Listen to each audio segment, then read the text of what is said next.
Tem gente defendendo a Blaze. Sim, as pessoas fazem a defesa do indefensável. E o principal argumento que as pessoas utilizam é: mas você viu quem já fechou contrato com a Blaze? Grandes times de futebol, grandes influencers. Como se a imagem de alguém bastasse para validar uma ideia. Que tipo de argumento é esse e como refutar esse argumento? Fica até o final do vídeo que você vai ver.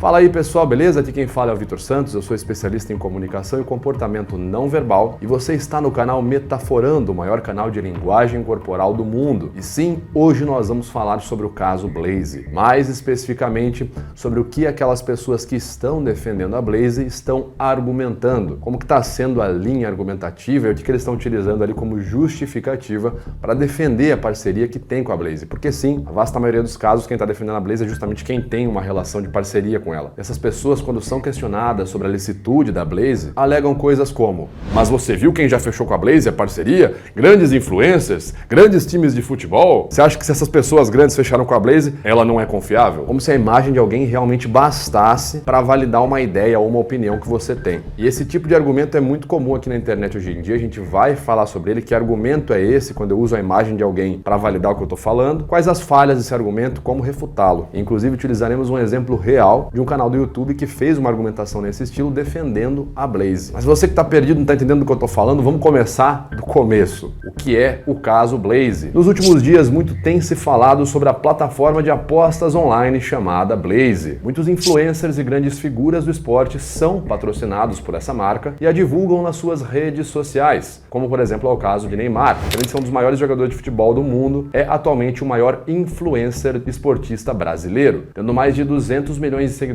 apenas no seu Instagram. Essa empresa, a Blaze, cresceu tanto aqui no Brasil ao ponto de se tornar a maior plataforma de apostas online na internet brasileira, em todo o Brasil. Isso é muita coisa. Bom, acontece que recentemente um youtuber chamado Daniel Penin fez um vídeo exposed da Blaze. E após a postagem desse vídeo, que pegou muitas visualizações aqui na internet, mais de 3 milhões de visualizações, em menos de um mês de postagem, uma grande repercussão se instaurou, especificamente gerando uma pressão enorme para os influencers, youtubers, para as pessoas que têm uma parceria, que são patrocinadas pela Blaze. Mas o que Daniel Penin fala de tão grave nesse vídeo dele sobre a Blaze? Primeiramente, ele fala que a Blaze é um cassino online. Como você deve saber, cassinos não são permitidos no Brasil. Mas Daniel, cassinos não são ilegais no Brasil? Se você tá pensando isso, a resposta é sim, eles são ilegais. Daniel Penin vai apresentando uma série de provas que a sede dessa empresa, a Blaze, além de ser fora do Brasil, estaria localizada numa espécie de paraíso fiscal, uma ilha caribenha chamada Curaçao. Entre vários pontos suspeitos que são levantados, aparentemente essa empresa Blaze teria um emaranhado administrativo muito complexo e que deixaria dúvidas quanto à sua licitude. Outro ponto que gerou uma enorme repercussão negativa para as pessoas que têm parceria com a Blaze foi a forma de ganho que os influencers têm uma vez que eles são patrocinados pela Blaze. Segundo o Daniel Penin, seriam então 3 formas de obter ganho para um influencer. A primeira seria recebendo um valor fixo mensal pela publicidade, a divulgação, que é o normal que a gente faz até aqui no canal quando a gente divulga alguma marca por aqui. Segundo Daniel Penin, essa publicidade teria valores fixos de 100 mil, podendo chegar até 50 milhões de reais, como no caso de grandes influencers como Neymar. A segunda forma do influencer ganhar dinheiro, além do contrato publicitário, seria recebendo uma comissão por cada pessoa que se cadastra na plataforma Blaze, usando o código ou link que o influencer forneceu nos seus vídeos. E a terceira forma que mais chocou o grande público, segundo Daniel Penin, o influencer ganharia dinheiro cada vez que uma pessoa perde dinheiro nos games de apostas da Blaze. O seu influencer ganha dinheiro cada vez que você vai lá na Blaze e perde dinheiro. Sabe por quê? Porque a Blaze paga para ele uma comissão sobre todas as suas perdas. Seria uma espécie de comissão sobre a perda. Então você entrou pelo meu link, jogou num jogo de apostas na Blaze, perdeu 100 reais, eu ganho uma comissão em cima dessa perda por você ter entrado pelo meu link. Essas foram então as principais acusações feitas pelo Daniel Penin. E aqui eu não vou entrar no mérito de julgar a moral, de julgar quem é que tá com a Blaze ou não. Como eu falei no começo, o nosso objetivo é fazer uma análise argumentativa, observando quem defendeu a Blaze, como fez isso, se a forma que foi feita essa defesa da da Blaze foi válida argumentativamente dizendo ou se pela ótica da retórica possui falhas. Acontece que depois do vídeo do Daniel Penin, os influencers passaram a ser cobrados pela sua audiência e alguns deles reagiram de forma a reconhecer os aspectos negativos dessa parceria com a Blaze, como por exemplo foi o caso de Michael Kister e o Peter Jordan do Ei Nerd, que demonstraram um certo pesar e arrependimento na parceria e disseram que não vão continuar mais com a Blaze. Já outros influencers reagiram de forma defensiva, ou até mesmo justificando a sua parceria com a Blaze. E pegando apenas um exemplo aqui de muitos que reagiram assim, teve o canal New York Treta, que é um canal patrocinado pela Blaze. E como eu disse, o nosso foco não é atacar ninguém com esse vídeo, mas sim fazer uma análise argumentativa. Nós vamos pegar então a argumentatividade do New York Treta, quando eles falam ali a justificativa deles para estar com a Blaze, e vamos realizar uma análise desse comentário, dessa defesa que eles fizeram da Blaze. É apenas isso. Pois muito bem, por que a gente escolheu o New York Treta? Basicamente porque a linha argumentativa de muitos canais que estão com a Blaze e que, em vez de fazer uma autocrítica, simplesmente ficaram defendendo e se esquivando, foi muito parecida com essa argumentada pelo Matheus Versosa no canal New York Treta.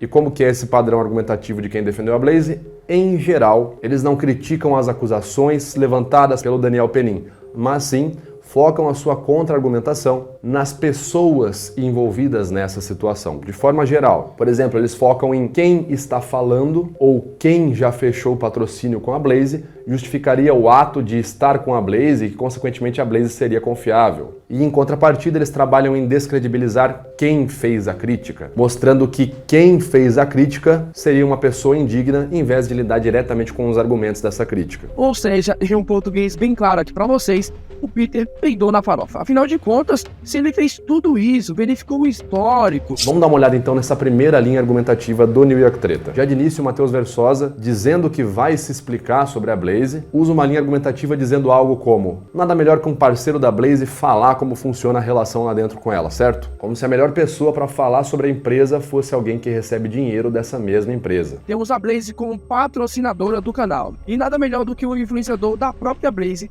falar sobre esse assunto, correto? Então dá para observar que já de início ele foca na imagem, na pessoa. Eu sou uma pessoa de dentro da Blaze, logo eu tenho mais propriedade para falar. Seguindo um pouquinho mais para frente nesse vídeo, ele vai então para o argumento central, que é quando ele vai justificar as grandes pessoas, as grandes marcas que já fecharam com a Blaze, para então tirar a conclusão de que logo a Blaze é confiável. Peter peidou na farofa. Afinal de contas, se ele fez tudo isso, verificou o histórico, viu que muita gente estava anunciando, pô, se um Santos da vida, um Botafogo, tá anunciando uma empresa dessa, você acha que ele não tem um jurídico por trás que viu, bom, sobre essa empresa aqui, ela é segura, tal. Principalmente, o Botafogo já anunciou a Telex Free no passado. Anunciou. Hoje em dia, o Botafogo, ele pertence a um Textor, John Textor. O cara é um dos maiores bilionários do planeta Terra. Você acha que ele ia entrar numa fraude dessa? Ele diz coisas como: afinal de contas, se você checou o histórico e viu que grandes times de futebol fecharam com a Blaze, por exemplo, um Santos da vida, um Botafogo, um time gigante fechou com a Blaze, você acha mesmo que esses grandes times não iam ter um sistema jurídico ali, um advogado que teria olhado esse contrato e ia entrar num negócio que não fosse confiável? Aí em seguida ele vai falar, por exemplo, que o Botafogo hoje foi comprado por John Textor, que é um dos maiores bilionários do mundo. E novamente, utilizando a figura de Textor, ele fala: você acha que um bilionário desse e entrar numa situação dessa da Blaze se fosse uma fraude? Mais uma vez focando na pessoa, mas para justificar a ideia da Blaze ser confiável ou não. E que tipo de argumento é esse? Bom, quando eu uso a imagem de alguém, quando eu uso o nome de uma pessoa, o nome de uma instituição para validar meu ponto, pela ótica dos estudos da retórica, eu estou usando um argumento de autoridade ou argumento de apelo à autoridade. E só um parênteses aqui antes da gente explicar como funciona o argumento de autoridade e como você pode refutar ele, vale a pena um pequeno comentário nessa argumentação do Daniel Versosa. Você acha que ele ia entrar numa fraude dessa? E vindo toda essa segurança, todo esse histórico da empresa... Aqui nesse momento, quando ele tá falando do John Textor, você acha que o John Textor ia entrar numa fraude dessa? E justamente o final da frase, entrar numa fraude dessa, é o que nos chama muita atenção. Percebe que quando você tem domínio da argumentação, você consegue fazer uma leitura bem melhor da situação? Você consegue, por exemplo, indicar quando a pessoa tem um mau argumento, se ela está usando uma falácia, como contra-argumentar aquilo que ela está falando. E isso, meus caros, é o domínio da retórica. Se você quer dominar sua retórica, se comunicar melhor e conseguir convencer pessoas, mesmo em situações onde você está nervoso ou onde você se sente travado para se comunicar, você precisa agora mesmo se inscrever no ALC, o meu treinamento que transformou mais de 37 mil pessoas em bons comunicadores, em pessoas mais persuasivas e que passaram a se comunicar melhor, mesmo com aquele nervosismo, mesmo com aquela trava na hora de falar. Quer saber mais sobre isso? Clica no primeiro link aqui na descrição desse vídeo e vai lá se informar e se inscrever no nosso treinamento ALC, tá certo?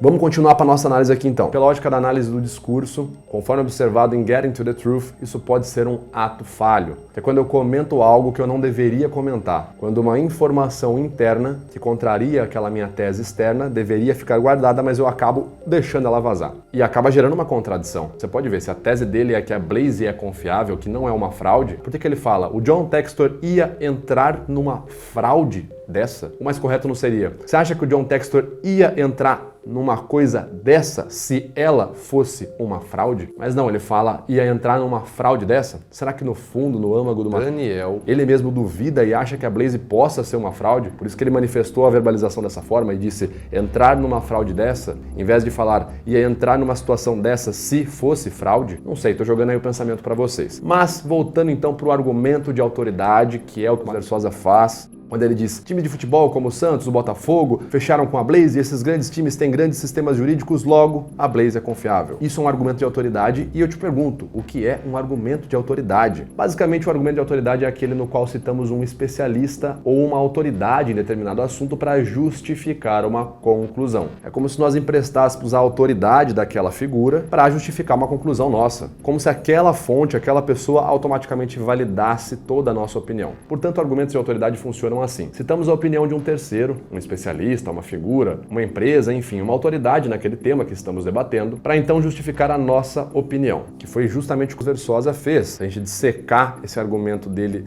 defendendo a Blaze a tese principal dele ali com o vídeo. É um vídeo de defesa da Blaze. A Blaze está sendo acusada de não ser uma empresa lícita, não ser confiável. O Versosa faz uma contra-argumentação dizendo, sim, a Blaze é confiável. Sim, a Blaze é uma empresa, ok, uma empresa lícita. Como ele defende essa tese, o argumento dele é, você acha que um Santos, um Botafogo da vida, que tem um sistema jurídico ali por trás, iam entrar numa situação dessa se não fosse confiável? Aí uma vez que ele cita a imagem do Botafogo, do Santos com um sistema jurídico gigante, ele volta para a conclusão dele que era a opinião central. Logo, a Blaze é confiável, como eu disse lá no início, como era a minha premissa. Beleza, e como que a gente refuta um argumento de autoridade? Primeiro ponto, um argumento de autoridade por si só não é uma falácia, ok? Ele é um argumento. Inclusive, o argumento de autoridade tem um grande valor, pois muitas vezes aquilo que a gente sabe, as informações que nós possuímos são por conta de uma pessoa que trabalhou arduamente, corretamente na pesquisa e divulgação daquelas informações. Mas, obviamente, também existem as figuras de autoridade que não têm relação alguma com a opinião defendida ou que não são autoridades no assunto e são usadas de forma desconexa na argumentação. Por isso é importante diferenciar uma autoridade legítima que merece confiança na argumentação de uma não legítima. E é justamente aí que começa o nosso primeiro ponto, procurando falhas na argumentação do Versosa. A primeira pergunta que a gente faz nesse argumento de autoridade dele é, a fonte em questão que ele citou, os times de futebol, eles estão realmente associados de forma direta àquilo que ele está defendendo? Por exemplo, ele cita lá o John Textor, o dono do Botafogo atualmente, como sendo uma grande figura, realmente é um bilionário. Mas será que essa figura valida a ideia de que a Blaze é confiável? O dono do Botafogo é um multimilionário, porém, ele é especializado em fazer dinheiro e não em segurança contra esquemas ou golpes de empresas de aposta. Até porque na forma como o acordo foi fechado para o John Textor, dono do Botafogo, os seus ganhos fixos estarão ali, mesmo se a Blaze fizer ou não algum golpe. O dinheiro do Botafogo estará disponível e é somente nisso que o Textor está interessado, e não em saber a procedência desse dinheiro ou o que aconteceu com quem se inscreveu na Blaze depois de ver o patrocínio na camisa do time. A imagem do John Textor é grande e ele é uma autoridade em fazer dinheiro e não em checar a segurança de uma empresa ou checar uma segurança anti-golpes. Logo, essa autoridade ela já não é tão conexa com a tese que o Daniel está tentando defender. A segunda forma de você questionar um argumento de autoridade é se a fonte apresentada tem concordância ou discordância entre aquela opinião que você está defendendo. Vamos mais uma vez para o exemplo do Matheus Versosa.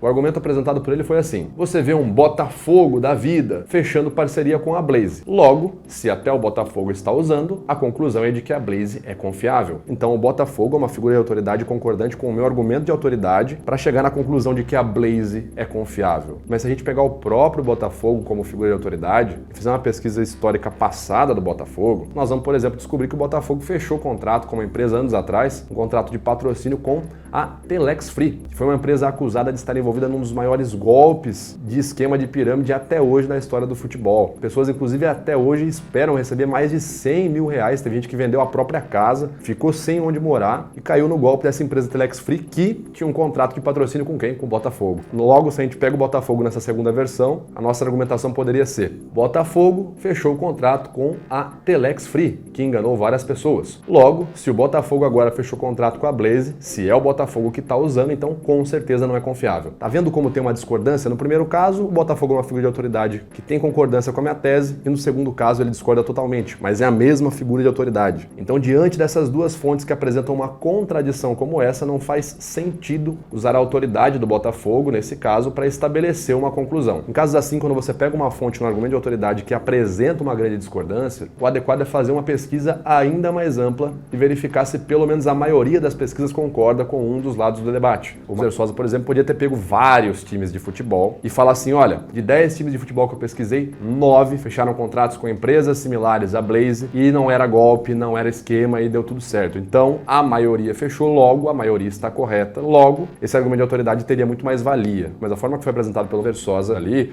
usando o Botafogo, ali não é muito válido. Inclusive, até mesmo pode se voltar contra ele essa figura de autoridade do Botafogo, porque como nós já vimos, tem um passado ruim, justamente tendo fechado contrato com empresas que aplicaram golpe. Então vocês percebem como que as pessoas que estão defendendo a Blaze usam um argumento de autoridade. Ah, foi um time de futebol que fechou com a Blaze, então a Blaze é confiável. Ah, foi um grande influencer que fechou com a Blaze, então a Blaze é confiável. É sempre aquela coisa assim: se uma figura grande o suficiente, como um time, como um influencer, falou que isso é isso, a minha conclusão então é que isso com certeza é isso. E foi, por exemplo, um argumento de autoridade igual esse que usaram para tentar me refutar inúmeras vezes aqui na internet. O argumento que você com certeza já ouviu foi: uma doutora em física refutou o Metaforando. Ela disse que tem um relatório de segurança nos Estados Unidos afirmando que microexpressões faciais é uma ciência lixo. Você com certeza já ouviu isso. E assim como no caso do New York Treta defendendo a Blaze com um argumento de autoridade citando o Botafogo, trata-se de uma falácia, especificamente esse argumento da doutora que refutou o Metaforando também está errado. Primeiramente, a afirmação referente a essa doutora é baseada no relatório Debunking the TSA's Behavior Detection Program, da LCU. Porém, se você pesquisar por esse relatório e lê-lo completamente, não verá em momento algum as microexpressões faciais sendo chamadas de ciência lixo. Você pode até pesquisar com Ctrl F no relatório, que também não irá encontrar nada dizendo que microexpressão facial é uma ciência lixo. Na verdade, o que ocorreu foi que houve uma matéria de um blog chamado TechDirt em 2017 falando sobre esse relatório da LCU, e no título da matéria desse blog é utilizado o termo Junk Science, ciência lixo. Então ali no título da matéria de um blog temos sim o termo ciência lixo, mas não dentro do relatório ao qual ele se refere. Ou seja, a pessoa leu apenas o título da matéria, mas não leu o relatório oficial sobre aquilo que ela ia criticar. Isso sim é uma forma lixo de fazer uma crítica. E claro que assim como o Botafogo não é uma autoridade em atestar a segurança de um sistema de apostas, essa pessoa que fez críticas a mim possui um doutorado em física, uma disciplina da área de exatas e não da área de humanas, que é a área associada aos estudos das microexpressões faciais. É a mesma coisa que eu falar que eu sou faixa preta em karatê e por isso justificar que sou apto a modificar a lei da legítima defesa. Por mais que karatê possa estar associado a algum contexto de violência, o mais correto para falar de uma lei de legítima defesa seria procurar alguém especializado nos direitos humanos. Citando uma autoridade conectada com o que eu tô falando, a pesquisadora e professora da USP, Lia Amaral, autora do livro Liberdade de Expressão na Produção Científica, nos diz o seguinte em seu artigo do jornal da USP: uma divisão essencial é a que existe entre as ciências exatas, as ciências biológicas e as ciências humanas, que partem de bases e conceitos diferentes. Portanto, se você realmente quiser ver críticas e respostas sobre as microexpressões faciais enquanto ciência, recomendo o vídeo do Davi Leucas sobre o tema. Leucas é graduado e possui mestrado em psicologia, além de ser pesquisador na área das emoções e dos comportamentos. Ele faz críticas realistas e também responde dúvidas acerca das microexpressões faciais em seu canal. Eu vou deixar o link do vídeo dele aqui na descrição desse vídeo. Continuando com o nosso vídeo então, mas além de utilizar o argumento de autoridade para defender a tese de que a Blaze é confiável, é curioso ver como que esses youtubers estão fazendo para invalidar as críticas que eles receberam pelo Daniel Penin. E vale vale dizer aqui também que o Daniel Penin não fez um trabalho inovador que ninguém nunca tinha visto na internet. Outros influencers já tinham alertado antes sobre o que o próprio Daniel Penin fala no vídeo dele. Mas claro que pelo cara não ter sido o primeiro a falar, não invalida que o que ele está dizendo é verdade, ou que faça sentido. Pegando novamente o exemplo do New York Treta, como que a maioria dos youtubers que estão ali na defensiva em relação à Blaze contra-argumentam e contra-atacam o Daniel Penin. Eles alegam principalmente que o Daniel Penin teria plagiado outros youtubers, que ele teria feito um material que já não era novo, como se isso fosse um ponto negativo naquilo que o Daniel Penin falou, na argumentação dele. Eu sei que vocês não estão satisfeitos com isso. E daí que o Daniel plagiou, não é mesmo? O próprio New York Treta, quando o Versosa vai falar do Daniel Penin, várias vezes ele dá a entender que o Daniel Penin teria feito plágio e que isso é algo extremamente negativo. Ele usa frases como: pois é, ninguém esperava que o Daniel Penin tivesse feito isso, né? Eu realmente acreditei que ele realmente tinha feito toda a pesquisa, pesquisado tudo e elaborado esse vídeo. E eu tenho certeza que você, aí do outro lado da tela, também imaginava isso. Então eles contra-argumentam dizendo que o Daniel Penin teria plagiado o vídeo dele de Exposed da Blaze, e como se de certa forma isso fosse um aspecto negativo sobre ele, dando a entender então que a argumentação dele não deveria ser levada a sério porque ele plagiou. Ah, você me acusou disso, mas o seu vídeo é um plágio, logo invalidado. E isso, meus caros, é uma falácia ad hominem. E aí sim, isso não é um argumento, mas sim é uma falácia. É justamente quando eu invalido um argumento, não pela estrutura argumentativa dele, mas sim por quem falou, por quem disse aquele argumento. A falácia ad hominem é um argumento de apelo da autoridade, só que ao contrário. No apelo à autoridade, eu uso uma figura para credibilizar a minha opinião. Na falácia ad hominem, eu uso a figura para descredibilizar o que ela está falando. E qual que é o problema com essa falácia ad hominem? Bom, o primeiro problema com esse tipo de argumento é que ao invés de avaliar se a ideia que foi apresentada na argumentação é verdadeira ou não, você se limita a atacar o caráter do seu autor. Isso é muito incorreto porque, na maior parte dos casos, características pessoais são irrelevantes para determinar se uma ideia é verdadeira ou falsa. A argumentação tem que ser avaliada pelos próprios recursos argumentativos em si, pelas próprias evidências ou fatos que você apresenta, e não por quem disse aquilo. E o segundo problema com a falácia ad hominem é que esse tipo de argumento procura silenciar a pessoa que está defendendo ou expondo uma ideia, como se de certa forma excluindo-a do debate. E ocorre que quando estamos numa discussão, temos a obrigação de explicar por que discordamos e apresentar as bases concretas para nossa discordância, e não tentar silenciar aquele que pensa diferente ou que tem alguma característica que o torna diferente. Por fim, além de ser irrelevante para determinar o valor da verdade de uma ideia, um ataque pessoal pode ser problemático por desviar a atenção do que realmente importa, aquela discussão. E é justamente isso que acontece quando o Versosa faz ali uma falácia ad hominem, tentando invalidar o Daniel Penin por ele ter plagiado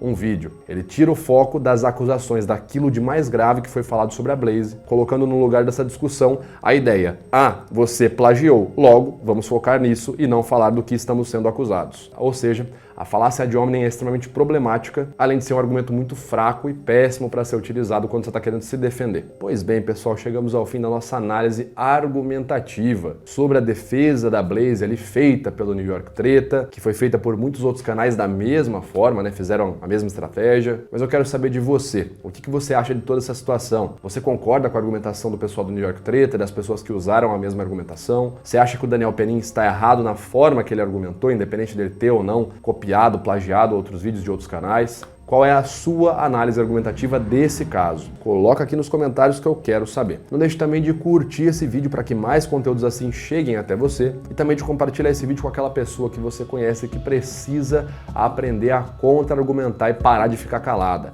Manda esse vídeo para ela que você vai estar ajudando muito ela, pode ter certeza. E claro, não deixe de se inscrever no canal caso ainda não seja inscrito, ok? Um abraço e até o próximo vídeo.